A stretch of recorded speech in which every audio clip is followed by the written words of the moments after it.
no! No. We wall tapped it. It tapped the wall. Oh no! The exhaust! We wall tapped it. The exhaust is so bad. Other than that, it's good. It's pretty decent. It moved the K-rail. Yeah, it did. What the heck? Well, the wheel is Is it done? no, it's good, but yeah. Come on, it was supposed to be a block beater. The airbag went off. What the? Jason? What the hell? Dave! It's crazy how it turns the Are you good? Oh yeah, I'm fine. Okay. Does it cut? It cuts a switch in the back. Yeah, it's right here. It's actually by the by your footwell. How do you do it? I gotta pop the carpet up. Because it pops a switch, right? Yes. So we just gotta turn that back on. Yeah, there's an inertia switch for when you're in an accident. I can't believe it moved the K-rail. That was a good one. Yeah. I saw it getting loose, and then Well, look what we hit. you hit the marble. Yeah. Just shot out. Yeah, it's all loose there. I think you just need a new tip, hopefully. Just the tip? Just the tip. I think so. It's pretty strong, eh? Yeah, it's actually really strong. The rear bumper is fine. Protected it. Yeah. PFS, man. Go get your wrap. Protect you. Protect you from K-rails.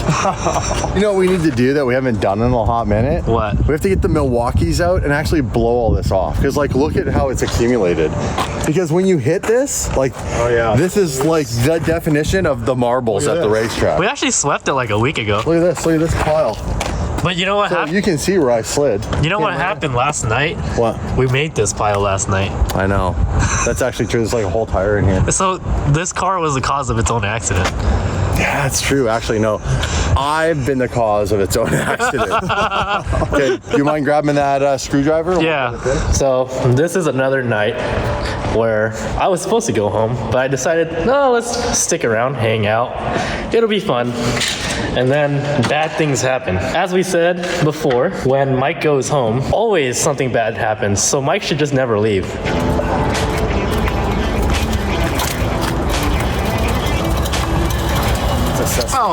To assess the damage. It's actually not that bad. It's really not. Just that exhaust tip.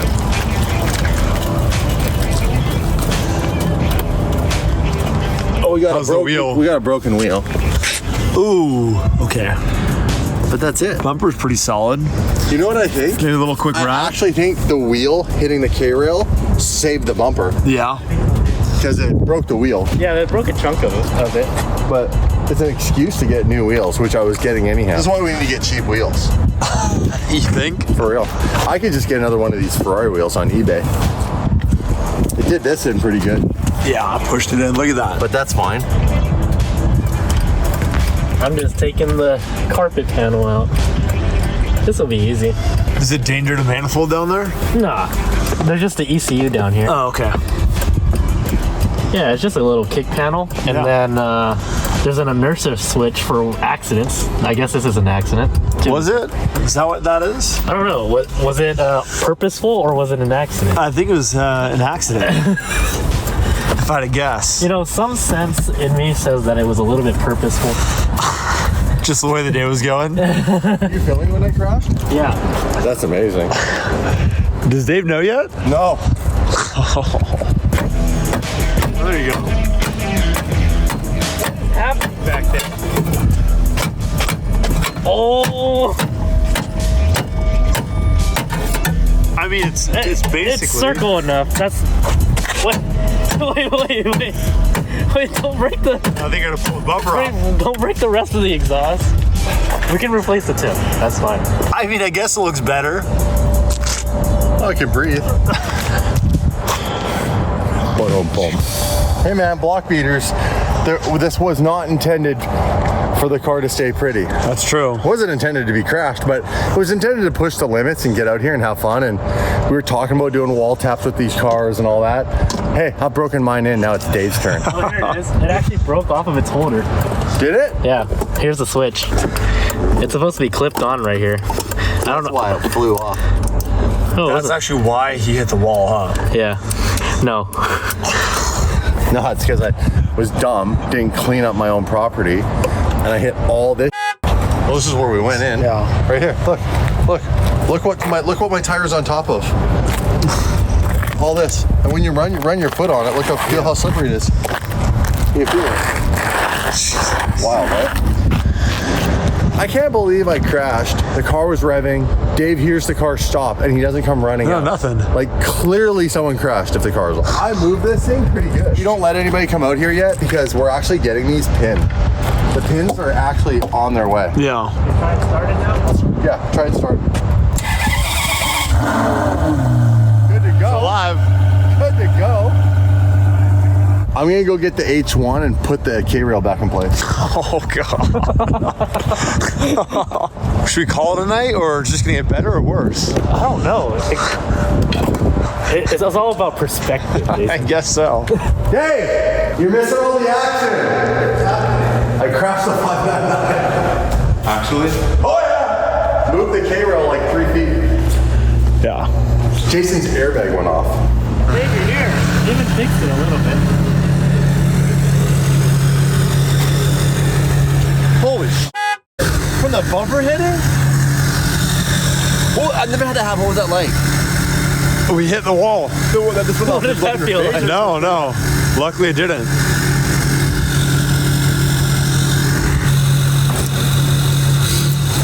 That's good. Hey! Perfect. Oh, we've done this before. Wait, what? The suspension damage, do you think? No. No? I've never had an airbag go off before like that. I've never seen that before. That's not bad. You just pull it back in there. Yeah, nothing ever And happened. it's like, you know what? Nothing happened. That's not a big deal. That's actually, you can recharge that. A CO2 canister for a pellet gun. Put that back in there like that. Yeah. Officer, yeah, we're good. Yeah. No, leave it like this when Mike gets in. You have the car in the garage. And don't tell Mike what happened. And it's just hanging like that. Okay. He came around, he tapped the K-rail, the wheel up, and hit the bumper. You got lucky not hitting the quarter though. The quarter's good. The taillight's good. Yeah, I fixed the exhaust tip. They just ripped the carbon fiber with it. It's all repairable. Maybe we're starting to build bash bars for practicing. We need to do that sooner than later. Why? I've got this.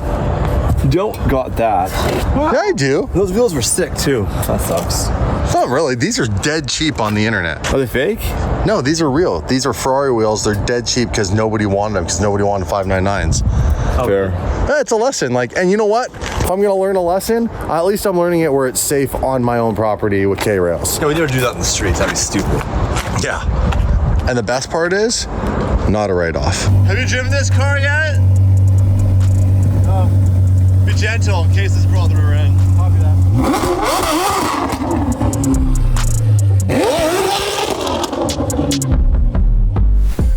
Well, it seems like every day when I leave here, something happens. Something bad happens. This time it was Damon crashing his 599 out here on the block. Look, I've been driving race cars and crashing cars for as long as I can remember. These kind of things happen. The whole point of having the block and this building is to be able to drive cars as hard as we want in a safe environment. I know these are Ferraris, these are 599s, they're not cheap, but in the DDE world, these are the block beaters. That is why we bought these cars. I don't know how much damage there is behind here, the wheel, behind the wheel, the suspension. That's all stuff that we're gonna have to dig into and find out what's broken. How much is this really gonna cost? I mean, what are we gonna do about this? If we keep banging these cars up, buying Ferrari parts are gonna be really expensive. Do we need to change the cars a bit, figure out a way to not damage them so much when they crash? Because we're gonna crash them. We're gonna bump into things. It's just the name of the game. But this is a Ferrari. I mean, this is a Ferrari wheel. There's a giant chunk taken out of it. I think the wheel's bent. I mean, that's easily a $2,000 wheel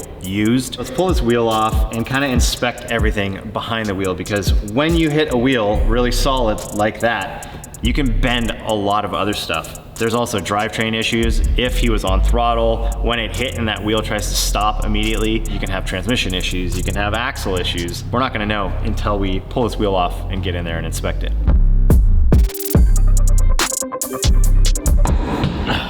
Woo. Man, that's a huge chunk missing. Hey, there's something in here. What is that? Is that part of the K-rail? Maybe. I'm surprised it's holding air. Yeah, that tire, so close to the that bead. tire is putting in work right It's there. literally on the edge of the bead. X-Comps have good sidewalls, man. Well, this wheel is done. There's no saving this wheel. the chunk is broken into multiple pieces, so it's not like we can put that back and weld it. And then also just looking at the texture of this wheel, that casting is not very great. If we did try to weld it, it's just gonna bubble, it's gonna make a mess, it's gonna take a lot of time to try to repair that thing, and it's never gonna be right. It's always gonna be weak in that spot, and that's not what we want on this car. Well, I looked up the price for these wheels. I can't find a single one right now. I found a set of them, and they're $7,500 for a set. Probably over $8,000 with tax. That's a lot of money for some stock wheels. Now that this wheel is damaged, it might be time to buy some new wheels for these cars, because I am sure that this is not gonna be the last time that this happens. Oh.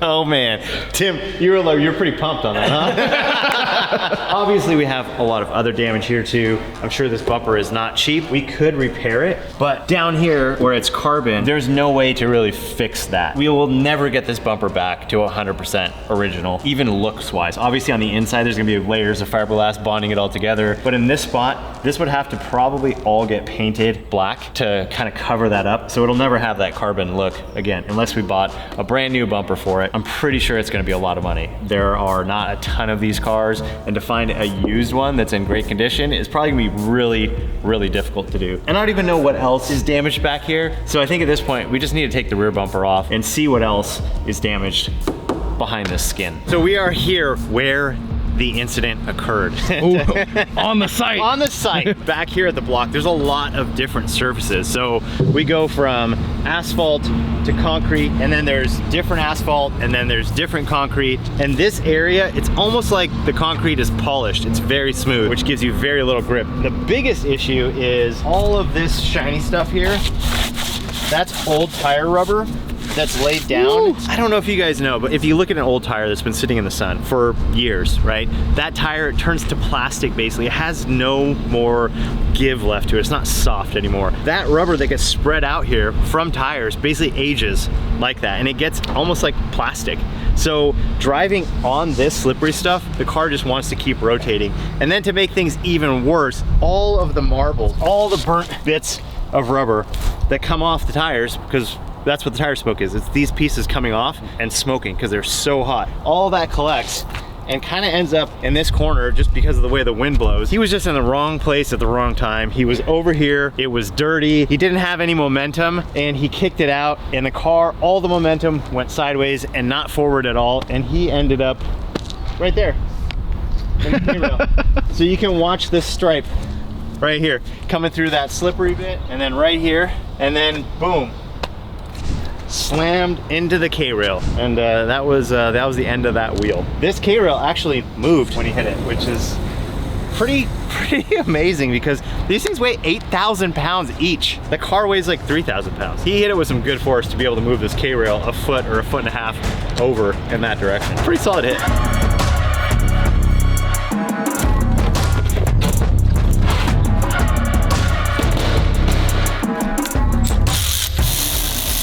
All right, Tim, what do you think we should do with this car? Should we upgrade it or just get it back to normal? I think we should upgrade it in the sense of make it more like a drift car that's not like typical drift car where it's like, oh, let's make it look like a drift car, but let's make it actually functional. So let's make it able to be crashed. So let's put some bars on it, some protection for the car. Maybe we can do some aesthetic stuff. Mike can make it look cool and pretty. Some underglow? Maybe some underglow. Mike's a big underglow guy. Watch the shims, make sure those stay Oh yeah. where they are, or otherwise that won't be in the same spot, won't line up anymore. Well, let's see if there's any damage behind here. Well, it looks like he got pretty lucky. So the only spot that's dented in here is just this, and it's just creased. It's not too bad. Obviously, the muffler is bent, the tip is destroyed, but barely touched the chassis, barely. Yeah, barely touched the chassis there. Obviously, it just got it there, but it looks like it maybe got a little tiny bit of a dent there. Pretty minimal. Looking at this, that's pretty minimal. So that's good news, because damage to the aluminum chassis back here is very difficult to repair. You'd sit there with a hammer and dolly and just try to make it straight again, and then once it's bent and hammered back straight, it almost always is visible damage. You can't really ever get rid of that. These panels are not easy to replace, so it's not like you just buy another one of these and pop it on there. It's a big process. So like if we went to a body shop and had this corner replaced, it would probably be $1,500 just in labor to do this one section. That's not including the part from Ferrari and all that. So if this was a street car that we wanted to put back to stock completely the way it was before and replace this panel, that would be thousands and thousands of dollars, and that's not including the bumper repair and the paint and everything on there. Like if you took this to a regular body shop, I'm sure the quote would be at least $8,000 minimum, possibly more. So I found a used bumper, about $4,800 shipped. Does it have the blades? Plus, no, you gotta replace those from the other bumper. It's the wrong color too. Yeah, it's not. But yeah, this is just kind of getting an idea of the price. That's a $5,000 used bumper, Yeah. not even complete. Ideally, what I would do is take that bumper, I'd repair it and then send it to you guys to make a mold so we can make a thin fiberglass copy of that bumper that we can put onto the car, make it look the same, and then we'd have maybe a $500 or $800 bumper skin instead of a $5,000 bumper. Then we But can get 5 of them. we get 5 of them because we're gonna need them. That's true. We're gonna need them. But the other thing is we need to build some sort of crash structure back here because that bumper is the crash structure. It's all built in, and that's kind of the way Ferrari does things on the older cars. It was all one unit on the 550. Yep. I remember that bumper was like, what, 100 pounds or Dude, something we're like that? so heavy, so heavy. These ones are not that heavy. They also can't take a hit. Yeah, it's the bumper and the skin all in one. So you've got this plastic. Oh, I thought it was carbon. No, this is plastic. Yeah, or no, it's a fiberglass reinforced plastic. So it's FRP. Well, that's done. It's not carbon. These obviously are not very strong. Those are way too expensive to just keep bashing and breaking. It just doesn't make any sense. So we definitely need to upgrade those. Maybe some front bumper stuff too. But right now, focusing on the task at hand, I think we need to build a steel bash bar. The frame rail is right here. You can see the welds Oh, there it is. on the inside. But this is like super thin on either side. So if we put a plate here and just have those 2 bolts and we put a bash bar in the middle, if it gets hit in the middle, it's gonna tuck in and it's gonna bend the crap out of the chassis and the super thin sheet metal. So it's gonna be kind of hard to build something that's gonna work well. I think we might actually have to have plates and then maybe like a square tube bar coming across there, reinforce both sides and tie them together. So if you hit the bash bar on a side, it doesn't just bend this frame or just tear the chassis up. You gotta think about a lot of things. Luckily, over the 14 years of professional drifting, I saw a lot of cars crash. Looking at the crash structures that people would build, we came up with a pretty efficient way to build something that is repairable, but that requires cutting off the frame rail 1.5 to 2 feet forward of this point, which means chop the back of the car off basically. Kind of like what we're planning on doing on the F12, where we cut everything away. Eventually we're gonna chop these frame rails off and make new quarter panels. So the back of the car will basically be all cut off and nothing will be back here. Then we'll have the quarter panel skins that go on, a big bash bar that's easily replaceable and also has some crash structure built into it. So it can move, it can bend, and it won't hit the original frame rails and damage those. That's a big decision. That's obviously a lot of downtime, and I'm not sure if we want to go there at this point. First off, just looking in here, this shock is, it's Oh, leaking. wow. Yeah. That's bad. That's bad. So it's also got some weird like air thing. I think it had like an airlift hit on it that doesn't work anymore. When we had the stuff out of the rear, we noticed the lines were actually run back there, but there was no air compressor tank, which is why it doesn't work. We don't need that anyway. That's not a big deal. But the real issue here is that the shock is leaking, and I think that these are just original shocks. So these probably have quite a few miles on them. The factory shocks were not great to begin with in these cars. They're a GT car, really made for comfort more than sport. We're gonna need some new coilovers. There's a couple options out there. We might actually have to go with a custom built shock to get it to do what we want, because off the shelf street shocks or even motorsport shocks aren't necessarily made for sliding cars around, right, Tim? Yes. Sometimes they're way too stiff, sometimes they're way too soft, sometimes the ride heights aren't right. There's a QR code on the shock. Should we scan it? I don't know if it has like a condition report. These shocks are 12 years old and they are done. Replace them I don't now. think anybody's updated. Bluetooth shocks. A really good way to check to see if everything is okay, all of the control arms, bushings and bearings and all that, is to grab the wheel and shake it up and down, and that's going to tell you if these ball joints or these joints are worn and sloppy, and then back and forth this way, which is going to tell you if the toe links or other links have any damage. And it did. You can hear that right now. So this definitely got damaged. Usually inside of these spherical bearings, which is what these are, it's a ball, and then it has a Teflon sleeve around it. And when you hit an impact, you can damage that Teflon liner, actually tear open, and then create a gap, and then you'll have a lot of slop. This is gonna need to get replaced for sure. Inner and outer, looks like, because there's play in both of them. It makes sense. This is the common failure point. It doesn't look like it bent this, but until we pull this tie rod off, we won't be able to tell. If you crack it loose and you start turning it, you'll see it kind of like wobbling. Tim's got the laser beam eyes over here scanning it. Yeah, it looks a little, you know, to the right, you know. We have to decide how far we want to take these cars. And by we, I mean Damon and Dave, because it's their cars. Something we have to decide. Maybe we should call Damon. Yo. We're digging into the 599 damage. It's minor. You know, we were looking at prices on those factory parts, like if we were going to rebuild this thing back to original. Cheap, no big deal. It's like a $3,000 wheel. The bumper used is like almost $6,000. The exhaust obviously is damaged. The steering toe link in the rear, that's damaged. Luckily, underneath the bumper skin, there's no damage really to the chassis. There's one like little dent that's really minimal, so That's because good. I learned from the best on how to do wall taps. That's right. Like tuck and roll or whatever they say. Because you're gonna crash, you're gonna f*** up if you're trying to push the boundaries, right? Exactly. There's a limit, and to find the limit, you're going to drive over the limit, and that's how you're gonna find it. You fall off the horse, you gotta get back on the horse? Yep. Yeah. All right, cool. My horse was just limping a little. Yeah.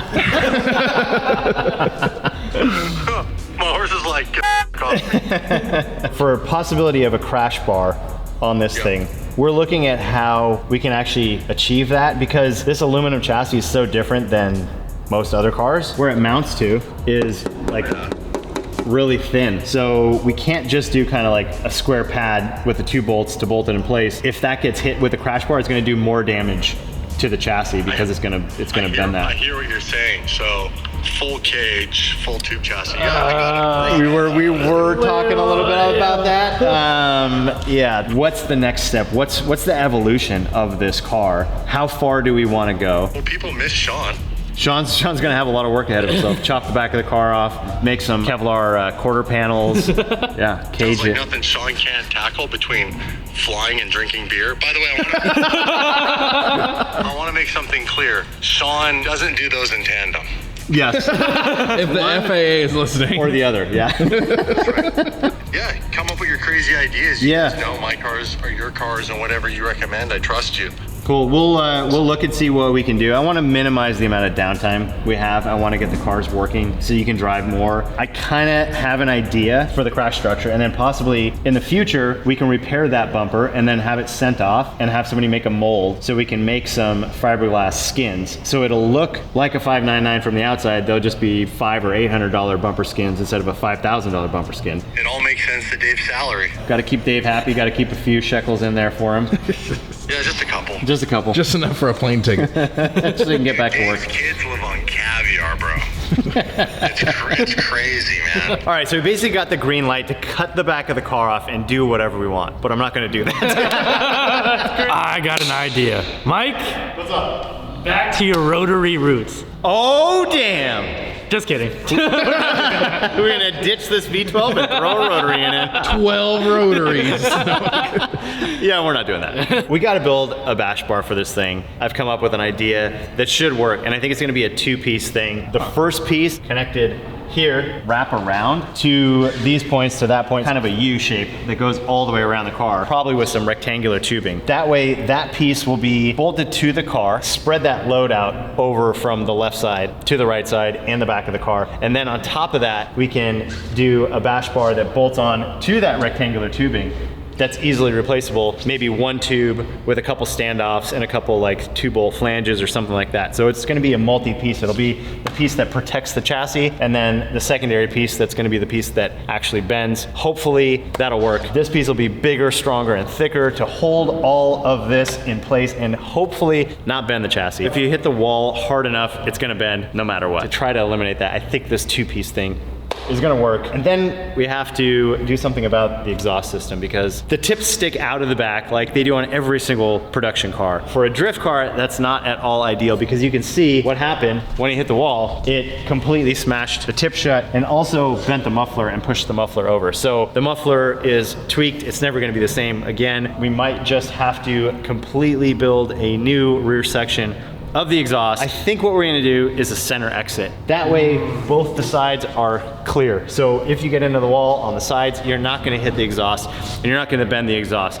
Just trying to eliminate some of those things that are gonna get damaged. I got an idea. What are you thinking? Now hear me out. All right. 2 pipes out of the trunk, flames like a 600 LT. That so your description reminds me of like the 90s JDM Bosozuku. Yeah. Yeah, We could do a heart-shaped exhaust. That's Dave's car. Yeah, the Damons will have the star exhaust. There we go. There we go. That would be pretty funny. In a lot of ways. In a lot of ways. I don't think we're gonna do that. Good idea though, Tim. Okay, no okay. idea is bad idea. I don't know about that. Yeah, I'm just trying to make it feel better. So we can kind of cut these off and make the tubes come together, have them sticking out in the center. I think that'll look really sick too. Now here's the question. How many tips? What do you, Tim? 2 tips, 2 pipes, and the pipes just end. That's it. How many tips do you want, Tim? 4. Hey, yo. The real issue that we've had with the steering on this car is still the power steering pump. So the original 599 steering pumps, they were toast. This one was almost like gone when we got the car. Like the steering was really heavy when it first came in. Yeah. So here's the pump. It's not a very complex part. Tolerances are way off. It just kind of wore itself out. I think the design is just pretty poor. As soon as it saw some extra load from probably some high RPM, it just destroyed itself. We've got the cover there and then the plate, and that's all of those little things. When it spins, centrifugal force pushes them out and it follows around there. So they should all be out. Obviously it's not spinning fast enough right now, but if you can see all the wear on that center section there, all of that, you can't see it, but it's grooved and it's dished. And that means that this side of this is not sealing, so pressure is getting passed there. And then inside here, where all those things ride, that's scored and worn out as well. This is a lot like a rotary engine. These are a lot like apex seals. So those things ride in there and they need to seal up. They need to be tight against there and spin and push the fluid around. If there's grooves, the fluid passes by it. Same thing on the other side of it. This thing is just smoked. So you can see like this is walking around. There's nothing to keep that thing in place. And as it spins, it's twisting a little bit and all those things are just wearing it out. So instead of being nice and rectangular, now it's opened up and it's got grooves and it just doesn't work. So we can't put more 599 pumps in there. Obviously that'd be easy, bolt them in and go, but they might only last maybe 10 minutes. Who knows how long they last. They're gonna get smoked. We didn't have any issues with the F12 power steering pump. So the possibility of putting an F12 pump on this is there, but they're expensive and adapting them to fit the bracketry and the pulleys and all that takes a lot of time. And we still don't know if it's gonna work well for sure. So we went with an electric pump. These are the Porsche Motorsport electric pumps. These have worked in basically every other car I've put them in, but to be honest, they were all either like import cars like Toyotas or in BMWs where the pressure from the factory pump is a bit lower, but the Ferrari is a completely different story. The pressure is really high. So for some reason, Ferrari runs a lot more pressure in their power steering pumps. Their steering racks are made for that higher pressure. Finally found another electric pump. It is also a race pump made by ZF. So this pump should work. It is 1700 PSI. I think the factory 599 pumps are about 1600 PSI. So we're actually a touch over, which is good. That should make the steering just a little bit lighter and easier. I'm really hoping that this solves the problem. Put it in this car. We're gonna get this car back together and see if that works. That's the development. We're taking these cars, Ferraris, that were never, ever intended to do this, and no one has really done this before. We're in completely uncharted waters, and we've got to just figure things out as we go. Hopefully we'll be able to sort these cars out pretty soon and get them back shredding on the block. We don't have to repair this car back to stock. Making everything from scratch obviously takes time. Designing everything, building it out, making spares, a lot of time involved with all this. Also need to look at the durability of these cars. What do we need to do? Do we need bash bars? Do we need a stronger drivetrain? There's a lot of things that these cars may need, but only time will tell what we actually have to do.